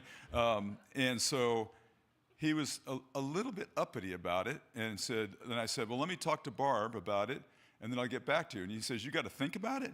And I go, yeah, I got to talk to Barb about it. And so we talked about it, and we decided to take it. And then the next day I called him back, and while I was talking to him, while I was having the conversation, I changed my mind. Barb had no idea. In fact, during the conversation, she's looking at me like I have 3 heads, right? And so anyway, so I said, he says, okay, you're going to take the job? And I go, actually, no. And he goes, why? And I said, because I want to stay at Purdue, and I'm going to beat you in a couple of years. And he laughed. Yeah. And so he laughed out loud over the phone. I go, now I'm really going to beat you, right? And I hang up, and Barbara's like incredulous, like, what the heck did you just do, right? So 2 years later, 1981, we beat him, right? And 1982, we beat him again, right?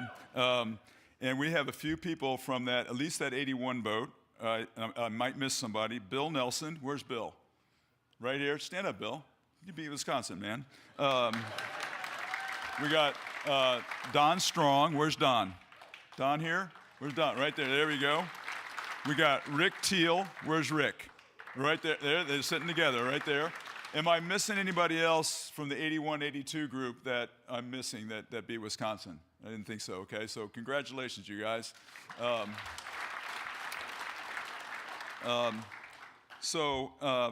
After that year, and this is a great story because in 1982 we could not go to the Dad Vale because there was a physics professor, and anybody remember the guy's name? Yes, that guy. Yep, that would refuse to move the final exams for the Dad Vale, so we could not go because we had like 5 guys that were taking this physics, and I was so mad I couldn't see straight. And I actually went to the president at the time and asked for his help, and he said, I can't overrule professor. So I tried to get into the Eastern Sprints instead, and I worked with Tony Johnson, this is ironic, at Yale to see, and he was for it, but we just kicked everybody's butt all spring, right? And so he says, yeah, I'm going to try to get you in, but the other coaches voted us out. They were afraid. Yeah, they were. But so we had won the Southern Championships, Sarah Championships over FIT by like a length and a half, and then FIT won the Dad Vale by open water. So it's like, but anyway, that was a special year. So Yale won the national championship that year in Cincinnati, and after they won, I congratulated Tony Johnson, he also helped me, and he said, hey, how would you like to coach at Yale?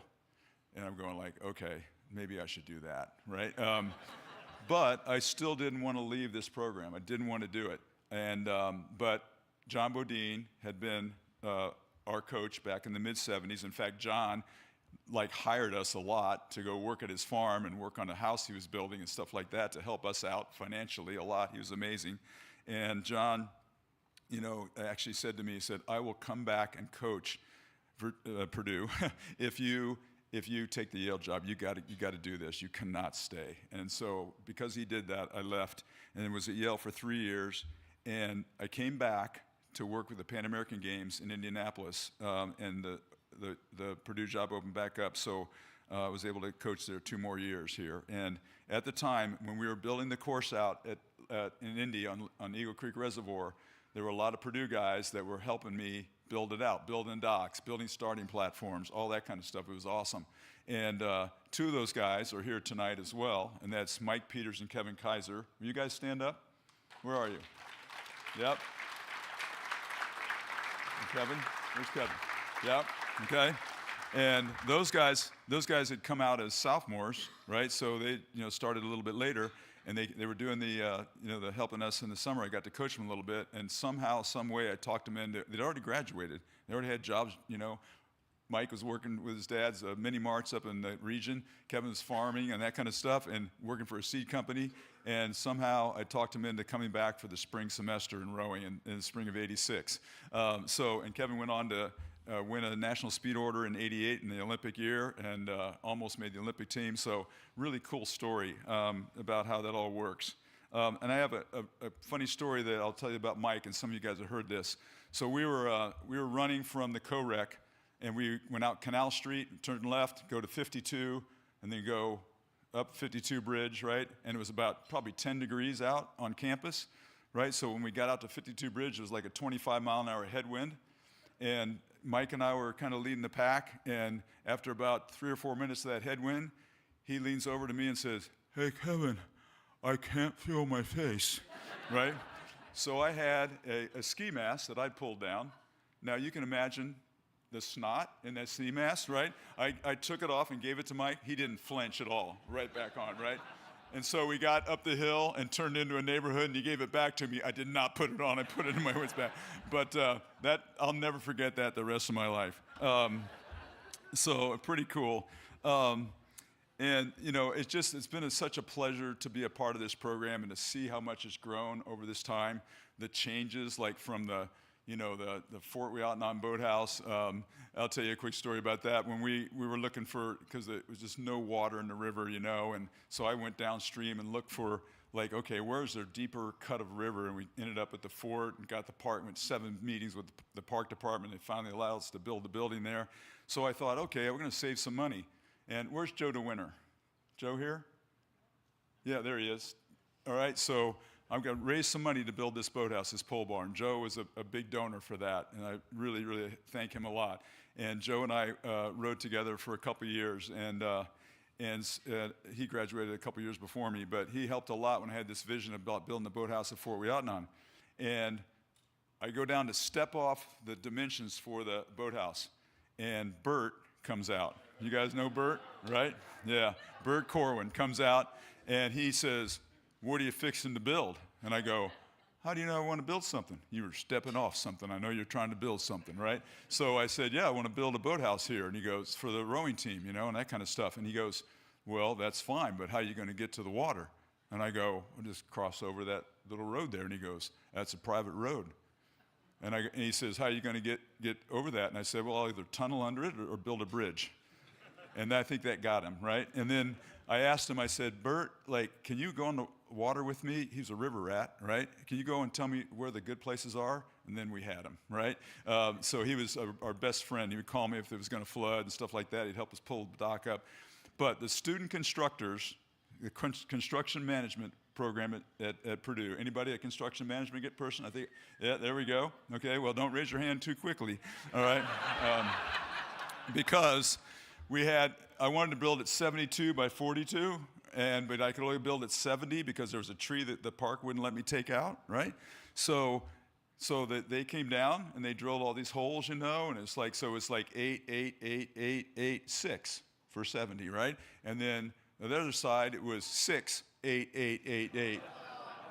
Well, when I saw that happen, I fired him, right? Said, "Get out of here," and then I quit my job and finished the boathouse. And Kevin Thomas helped with that. Chip Blatchley, Mike Chalmers, quite a few people helped me finish that boathouse out. But those are the kind of things that happen, And now look where we are. So amazing what's happened over these years. And I want to commend Coach Kuzik for 25 years to come in here and do what he did. Amazing. Thanks, Dave. Yep. And yeah, Coach Walker, Nate, took the baton and kept running with it and did a great job. then had to leave because he had an offer he couldn't refuse. Everybody knows that story. And now I wish the best for, Coach Culmanson and Coach Mitchell as you lead this program forward. What a great group of kids. I mean, it's just amazing to me what great group of young women and men. And you are the future of this country, and that gives us hope, right? So thank you so much, everybody.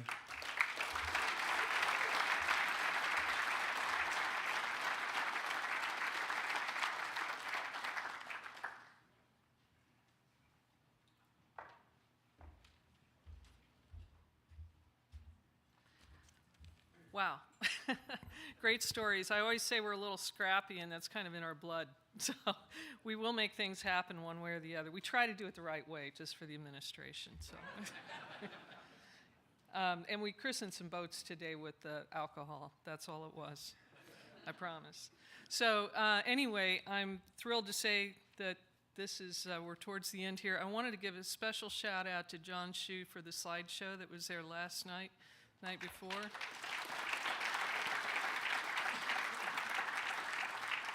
Also, Natalie Jennings, who helped orchestrate 70 people into lots and lots of boats today. And so,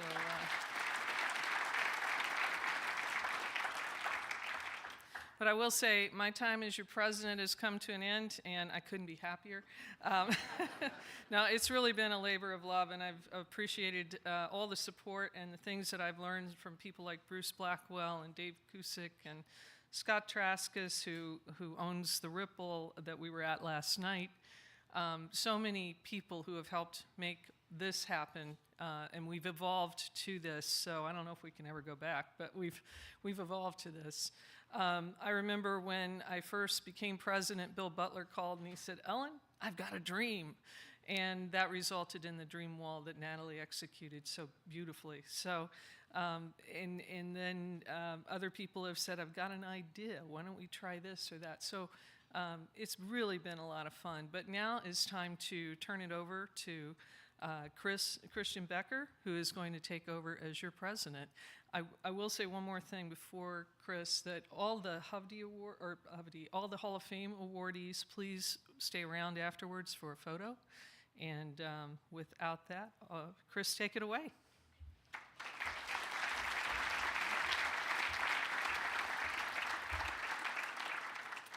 Thank you. And before I start, just one more round of applause for Alan, who's done. Thank you.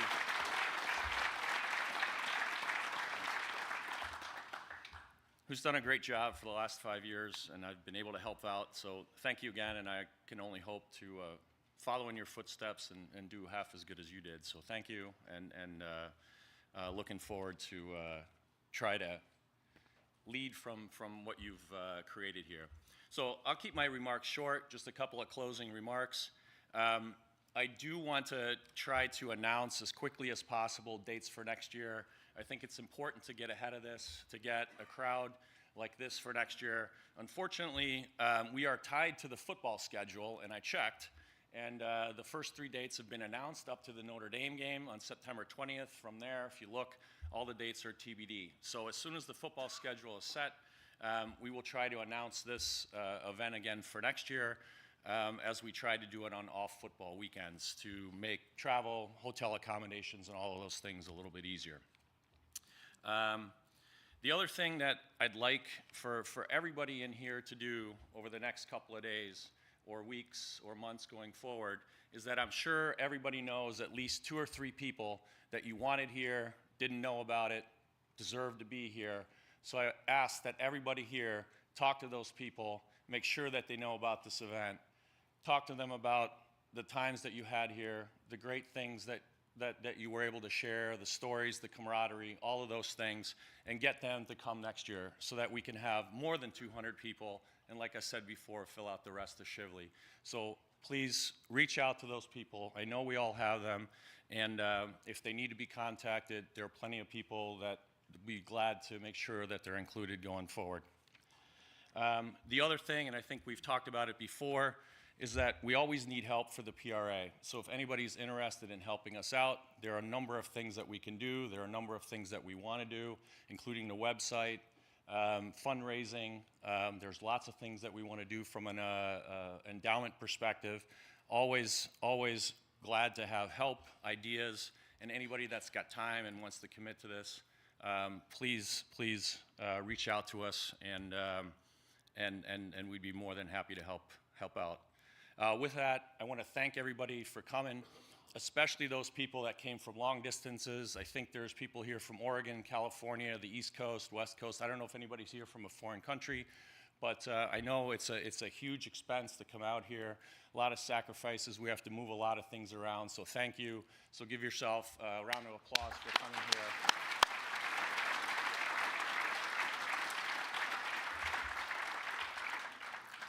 And then once again, thanks to the entire PRA for putting this together.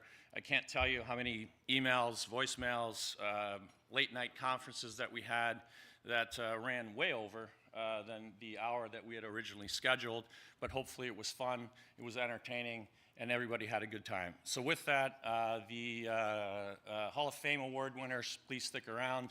Thank you, have a great evening. And the only thing that I have on my schedule is unfortunately the cash bar apparently closed before I made my closing remarks, so I apologize for that. We'll fix that next year as we try to improve. But thank you, Hall of Fame award winners. Pardon me? Oh, yeah, one other thing. Tomorrow morning, we do have coffee at the Boathouse starting at, 9 o'clock in the morning?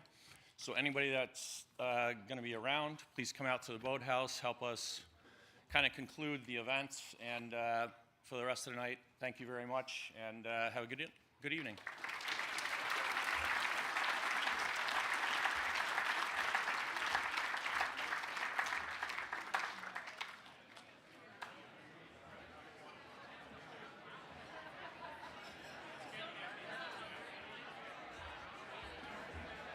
If you got a Hall of Fame award,